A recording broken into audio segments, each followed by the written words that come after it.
કેટલો? પવિત્ર ધામમાં લોકો પાણી વિના તડફડે છે. અત્યાધુનિક સગવડ હોવા છતાં પણ વસ્તીને પાણી પીવા મળતું નથી. નાગરિકો પ્રજાને જો યોગ્ય શાસન અભાવ જાણવા મળે છે. આમ સૌની નમ્ર વિનંતી છે કે જેમ મને બધા પાણીની વ્યવસ્થા કરવામાં આવે. પાણી આવે છે ત્યાં? પાણી ભાગીબેન દિવ્ય ભાસ્કર લાઈવ ટેલિકાસ્ટ. આવતું જ નહીં પાણી. આ મંદિરની સુવિધા કરવાની છે. સાચી વાત.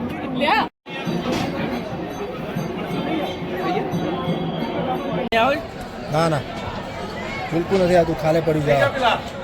એક શોભાના ગાંઠિયા સમાન લાગે છે. ખર્ચો કરે છે પણ કોઈ કામમાં આવ્યું નથી.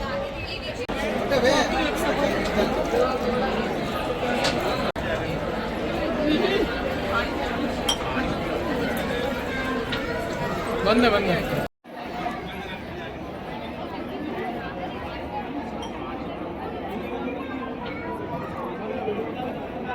ગુજરાતમાં અત્યારે 45 ડિગ્રી ગરમી અને રેડ એલર્ટ જ્યારે ચાલી રહ્યો હોય ત્યારે અંબાજી મંદિરમાં લાખો કરોડો ભક્તો દર્શન કરવા આવી રહ્યા છે અને અબજો રૂપિયાનું દાન ભક્તોએ ભૂતકાળમાં આપી ચૂકેલા છે.